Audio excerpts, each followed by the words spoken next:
This title is narrated with virtual voice, computer-generated narration for audiobooks. Wicked Witches of Midtown by Lotta Smith. Sweet Wicked of Mine. Paranormal in Manhattan Mystery. Book 5 by Lotta Smith.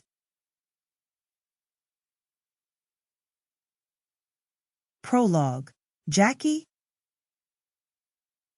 Detective Jamie Alabaster read the case file over and over, feeling edgy. She was investigating a serial assault/murder case happening near Pier 26, and Jackson Frederick Orchard, a Broadway actor, was the latest victim. Though she was desperate to find the killer of the 3 innocent people and 1 other severely injured person, she was running out of time. Not that she was terminally ill or too old to expect tomorrow to come like any other day, but she was leaving the NYPD in a few weeks. Her family ran a high-end sports bar and restaurant near Yankee Stadium for generations, and her father decided to retire early.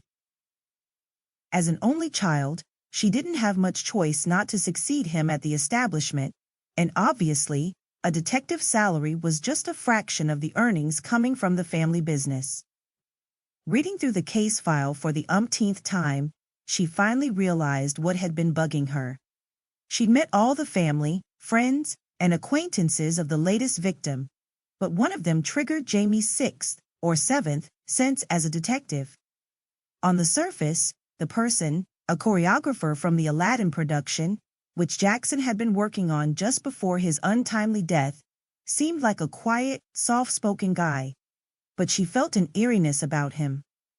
She couldn't exactly pinpoint the cause, but she sensed a sinister vibe. As she rallied her courage to pay him another visit, her desk phone rang. "Hello?" she answered.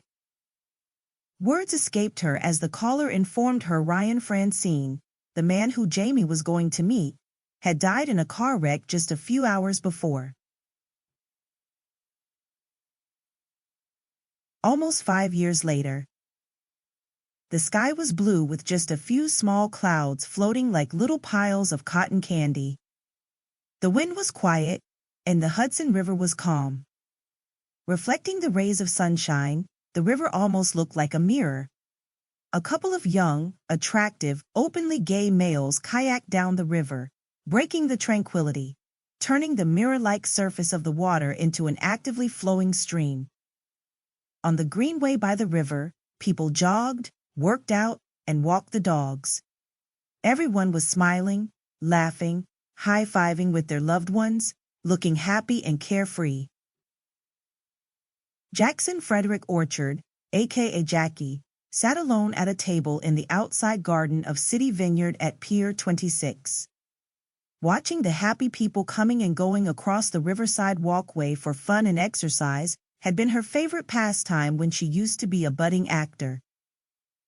Jackie liked to be addressed as a female, and she was blessed to have friends who treated her as a lady without questions or argument.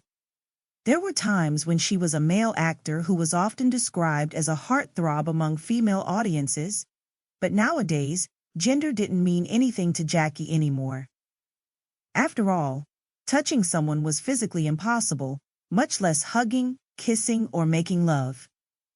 When an elderly couple, probably in their 70s, was escorted to her table, Jackie waved at them.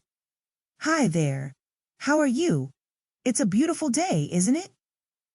But neither of them acknowledged her, nor smiled. Jackie wasn't saddened or offended by their response. She was used to such reactions, or lack thereof, from most people, and she understood their reaction wasn't based on discrimination against her. For the majority of people, someone like Jackie was simply imperceptible, because, after all, she was dead and her body didn't exist in this world anymore. Sometimes, she appreciated their inability to recognize her. No thanks to getting killed on the night of Pride dance. She had been stuck in a skin-tight neon pink tank top and a skimpy, neon green skirt. Her hair was big and messy, sporting a white boa headdress, and her heels were sky-high.